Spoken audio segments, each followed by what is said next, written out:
माधुरी गांव में सोया चाप बेचती थी। वो सुबह जल्दी उठकर सोया चाप तैयार करती और निकल पड़ती। सोया चाप ले लो, बढ़िया स्वादिष्ट प्रोटीन से भरी चटपटी सोया चाप। अजी सुनिए, आज मेरा खाना बनाने का मन नहीं है। सोया चाप वाली माधुरी आई हुई है, उसी से चाप खरीद लीजिए और खेत पर ले जाइए। तुम्हारा कभी खाना बनाने का मन होता है? इससे अच्छा तो मैं सोया चाप वाली माधुरी से ही शादी कर लेता। अब जाओ चाप ले आओ। सुनो माधुरी बहन, 20 रुपए की चाप दे दो। बहन जी, 20 रुपए की चाप से आपका और आपके पति का पेट कैसे भरेगा? दोनों कितने दुबले पतले होते जा रहे हो। अरे कम से कम 50 की चाप तो खरीदो, ये प्रोटीन से भरपूर होती है। प्रोटीन नहीं होता, प्रोटीन होता है। हाँ हाँ, मैं भी वही कह रही हूँ। माधुरी अपने मधुर स्वभाव और मीठी बोली से लोगों के दिल जीत लेती थी। अरे ओ काकी, अब तुम्हारी तबीयत ठीक है या नहीं? हाँ हाँ बिटिया, रामपुर से दवा लेकर आई हूँ, अब थोड़ा सा आराम है। सोया चाप खाओ काकी, प्रोटीन से भरपूर होती है, ताकत देती है।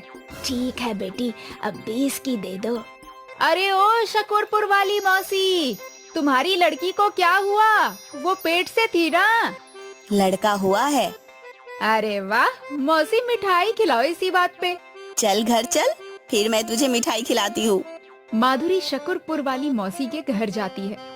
मिठाई तो खाती ही है, साथ में चाप भी बेच आती है। इस तरह माधुरी सोया चाप बेचकर अच्छी कमाई कर लेती थी। माधुरी के घर पर उसका बीमार पति और उसकी बेटी थी। आ गई माँ, पिताजी को आज फिर बहुत खांसी आ रही है। अरे उन्हें तो खांसी आती ही रहती है। मेरे फूटे भाग्य थे, तेरे पिताजी से मेरी शादी हुई। शादी के बाद पता चला कि इन्हें इतनी सारी बीमारियां हैं। अगर शादी से पहले ही बता देते तो मैं इनसे शादी ही ना करती। माँ, मेरे लिए 500 दे दो, मैं नया सूट सलवार खरीद लाऊंगी। अभी पिछले हफ्ते ही तो तूने नया सूट खरीदा था, अब फिर से एक नया सूट। मैं ये पैसे तेरी शादी के लिए बचा कर रख रही हूँ, और तू है कि दिन पर दिन सूट मांगे जा रही है। सारे पैसे कपड़े में ही उड़ा देगी तो मैं लड़के वाले को दहेज में क्या दूंगी? मुझे परवाह नहीं है दहेज वहेज की, सूट के पैसे दे दो वरना घर छोड़कर चली जाऊंगी। मजबूरी में माधुरी को अपनी बेटी को पैसे देने ही पड़े। काश किसी तरह मैं जल्दी से अमीर हो पाती। गांव में ढाकन नाम का एक सपेरा रहता था।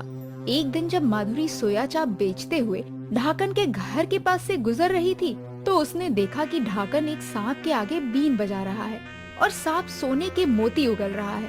माधुरी ने सोचा कि अगर वो सांप उसे मिल जाए तो वो एक झटके में अमीर हो जाएगी। माधुरी ढाकन के घर के अंदर गई। और ढाकन भैया, क्या हाल चाल है? पत्नी बच्चे सब सही से तो है ना? हाँ माधुरी बहन, सब अच्छे हैं। तुम्हें ये सांप कहाँ से मिला जो सोने की मोती दे रहा है? अरे माधुरी बहन, क्या हुआ? अभी कुछ महीनों पहले की बात है। लॉकडाउन लगा हुआ था। मैं शहर जाकर सांप का खेल नहीं दिखा पा रहा था क्योंकि लोग घर से बाहर ही नहीं निकल रहे थे। एक दिन ऐसा भी आया कि मेरे परिवार को भूख से मरने की नौबत आ गई। मैं एक पेड़ के नीचे बैठकर रोने लगा। वहां मुझे एक सांप पड़ा हुआ दिखा। सांप घायल था, शायद उसके ऊपर से कोई वाहन गुजर गया था। मैंने सांप की मरहम पट्टी की और उसे दूध पिलाया। बाद में पता चला कि ये कोई साधारण सांप नहीं है। इसके आगे बीन बजाओ तो ये सोने के मोती देता है। सब भगवान की कृपा है।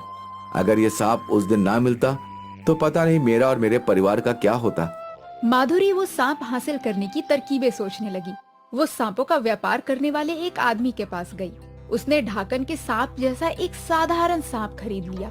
साधारण सांप को उसने अपनी सोया चाप वाली मटकी में रख लिया और सोया चाप बेचने के बहाने एक दिन फिर ढाकन के घर पहुंची। ढाकन भैया, आज मैंने बहुत विशेष सोया चाप बनाया है। गांव में सभी लोगों ने इसका स्वाद चखा है। थोड़ी सी बची है, आप भी ले लो। अच्छा, विशेष चाप बनाई है तो मैं भी जरूर खाऊंगा। जरा मैं अंदर से बर्तन ले आऊं। ढाकन जब अंदर बर्तन लेने चला गया, उतनी ही देर में माधुरी ने सोने के मोती देने वाले सांप को अपनी मटकी में रख लिया और उसकी जगह साधारण सांप ढाकन के घर छोड़ दिया। लो माधुरी, चाप को इस थाली में रख दो। अरे माधुरी बहन, पैसे तो लेती जाओ। पैसे की क्या बात है ढाकन भैया, वो तो मैं कभी भी ले लूंगी। माधुरी को सोने की मोती पाने की जल्दी थी। वो जल्दी से अपने घर पहुंची। उसने मटकी से सांप बाहर निकाला और सांप के सामने बीन बजाना शुरू कर दिया। हे सांप देवता, अब जल्दी से सोने की मोती दे दो। सांप ने अपने मुंह से मोती की जगह एक तेज फुंकार मारकर ढेर सारी आग निकली। अरे रे, मर गई रे, अरे जला डाला मुझे इस सांप ने, बचाओ कोई। मैं जरूरतमंदों की मदद करता हूँ, लेकिन तुमने लालच में मेरा इस्तेमाल करना चाहा, इसीलिए मैंने तुम्हारा चेहरा जला दिया। सांप देवता, कृपया मेरा चेहरा ठीक कर दो। मैं तुम्हारे हाथ जोड़ती हूँ, पैर पड़ती हूँ। मैं इस तरह जले हुए चेहरे के साथ नहीं जी पाऊंगी। मैं अब जिंदगी में कभी लालच और चोरी नहीं करूंगी। ठीक है, पहले मुझे ढाकन के घर छोड़ कर आओ। माधुरी ढाकन का सांप वापस दे आती है। तब जाकर सांप उसका चेहरा ठीक कर देता है।